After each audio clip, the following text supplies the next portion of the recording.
Victoria Nuland will step down from her post as Undersecretary of State for Political Affairs, the third highest-ranking U.S. diplomat position. Known for her hawkish stance, especially toward Russia and its actions against Ukraine, Nuland has increasingly come under fire over her views. She was passed over for the number 2 spot at the State Department by Biden last year. Now, prior to joining the Biden administration, Nuland served as Assistant Secretary of State for Europe during the Obama administration, but retired after Donald Trump was elected. Now, her diplomatic career took her to Moscow during the 1993 coup against then-Russian President Boris Yeltsin, and an ambassador to NATO and a spokesperson for the Secretary of State, Hillary Clinton. Nuland's also known as the spouse of neocon Robert Kagan. Although you mentioned most of the lowlights of her career, one of the things you omitted that actually was most important in launching her as a major voice in Washington was that she was Dick Cheney's top advisor in the White House in 2003 and for the next several years for counseling him on how to implement the invasion of Iraq and then how to maintain the occupation of Iraq. One thing that I believe certainly the Senate Foreign Relations Committee is pretty unified on, it may not be unanimous, was our support for sanctions against Nord Stream 2 pipeline. And that I think many of us were very disappointed that those sanctions were not fully implemented and the construction continued.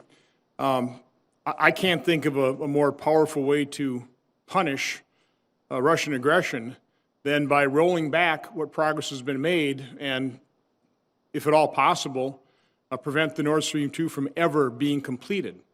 Is that something that is being discussed with allies? Is that something that's being contemplated? Absolutely. And as you recall from the July U.S.-German statement, that was very much in that statement that any moves, Russian aggression against Ukraine, would have a direct impact on the pipeline. And that is our expectation and the conversation that we're having. So again, direct impact is one thing, but I'm literally talking about rolling back the pipeline. And you can loosely define that, but I mean taking action that will prevent it from ever becoming operational. I think if President Putin moves on Ukraine, our expectation is that the pipeline will be suspended. With regard to Nord Stream 2, we continue to have very strong and clear conversations with our German allies, and I want to be clear with you today. If Russia invades Ukraine, one way or another, Nord Stream 2 will not move forward. Like a boiling cauldron, the busy Baltic Sea bursting with gas from ruptured Russian Nord Stream reinforced pipelines. More than an inch of steel coated in places in approximately 4 inches of concrete. Not easy to break.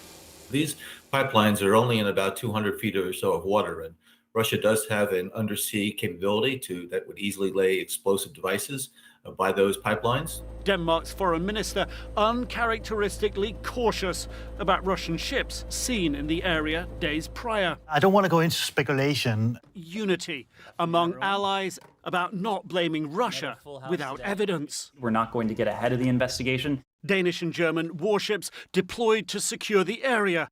Senator Cruz, like you, I am, and I think the administration is very gratified to know that Nord Stream 2 is now, as you like to say, a hunk of metal at the bottom of the sea. Nothing to see here. We're not going to stop working on the climate challenge. It's critical to us. But I think for me personally, it's entered a different phase. There's still enormous work to be done. Governments are still going to be important to what's happening. But I think that when you add what I just said to the initiatives that we have created, the First Movers Coalition, the methane pledge, the shipping challenge, the agriculture initiative, I mean, we have a lot of things that are now happening out there, all of which need to accelerate. And I think that I will be in a better position to be able to try to leverage, push, cajole, work at the effort to be able to implement. We have to speed up what we're doing. We have to bring it to scale faster. I believe that Russia has the ability to be able to make enormous changes if it really wanted to. I mean, if Russia has the ability to wage a war illegally and invade another country, They ought to be able to find the effort to be responsible in the climate issue. Unfortunately, because of the actions that Russia took in an unprovoked, illegal war against another nation, we have not been engaged in discussions with Russia. Sadly, I say sadly because it's a loss for the world not to be able to have Russia acting constructively on this issue. But we need every country, including Russia. Russia is one of the largest emitters in the world. If Russia wanted to show good faith, they could go out and announce what their reductions are going to be and make a greater effort to reduce emissions now. And maybe that would open up the door for people to feel better about what Russia is choosing to do at this point in time. What? First of all, I'm guided by the science. And I can tell you, honestly, there is zero politics or ideology in any decision that the President Biden has made or the administration has made. Secretary Kerry, thank you so much for coming here. I hope it wasn't too problematic for your operational team and your private jet to get here. I just don't agree with your facts, which began with the presentation of one of the most outrageously persistent lies that I hear, which is this private jet. We don't own a private jet. I don't own a private jet. I personally have never owned a private jet. And obviously, it's pretty stupid to talk about coming in a private jet from the State Department up here.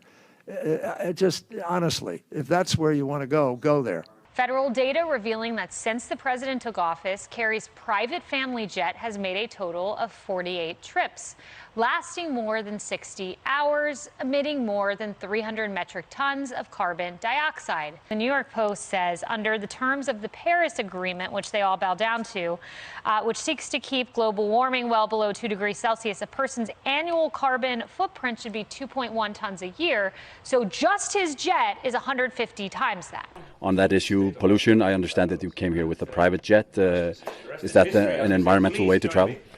If you offset your carbon, it's the only choice for somebody like me who is traveling the world to win this battle. I'm special. In exchange with Mr. Mills, you just testified under oath that you never owned a private jet. Mr. Chairman, I'd like to enter into the record article here from February 15th of 2023.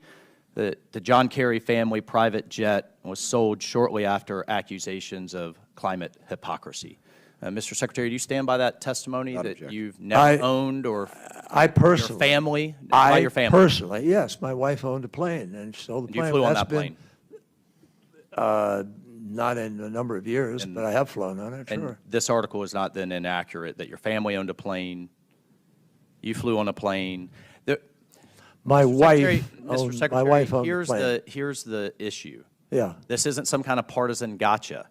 When we are asking Americans to make serious sacrifices as we transition for the common good, and your family and or yourself are flying around on private jets, that smacks of hypocrisy. It actually hurts your cause. Secretary, in 2015 at the Paris Climate Conference, you said that if all industrial nations go to zero emissions, it wouldn't be enough. And then at the White House's Climate Day in January of 21, you said almost 90% of the planet's emissions come from outside the U.S. We could go to zero tomorrow and the problem isn't solved. And in April 21, you told the Washington Post that even the U.S. and China going to zero emissions tomorrow won't solve the climate's problem. Then in April of 21, you said that global net zero is not enough and that CO2 must be removed from the atmosphere. How much is the correct amount of CO2? Let me explain to you, if I can, so you understand exactly what I said.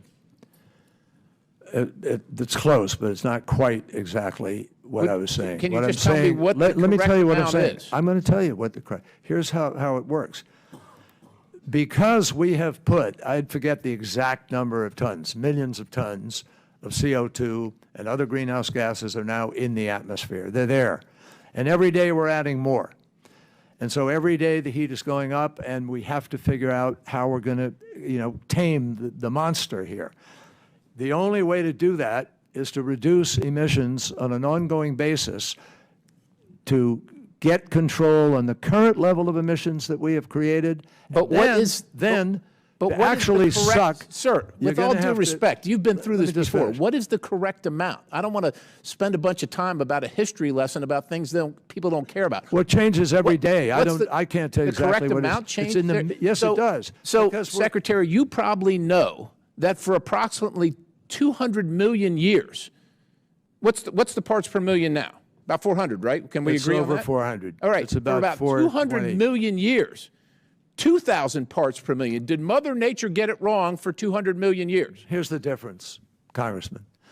The difference is, yes, there were periods which all the scientists who deal with climate acknowledge that there have been moments on the planet, which is billions of years old, in which there were greater heat and there was greater. Tell me the carbon difference dioxide. quickly. I've got a The limited difference amount of is time. human beings are creating Okay, so this.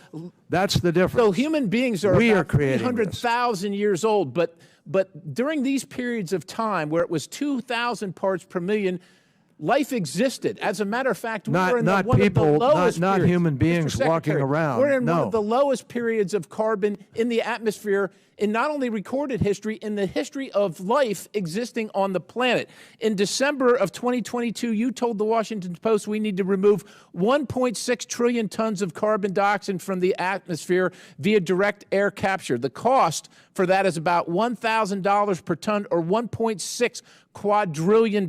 Now, you said you didn't know, but since 2015, since the last El Nino, about 500 billion tons have been emitted into the atmosphere. During that same period of time, 2015, if you look at the temperature graph, this is from NOAA. The temperature has gone down. Show the next slide. This is from NASA satellite data. Temperature has gone down. You want to have the American taxpayers, my constituents that are having a hard time afford their groceries, pay for a car, buy a new home, spend $1.6 quadrillion to fix a problem that A, doesn't exist, and as a matter of fact, you might be exacerbating, because it's unknown. It is unknown at this time the low level of carbon dioxide in the atmosphere that might actually destroy life, because plant life all depends. As you know, Secretary, plant life all depends on CO2, and when we kill it, then we're done too.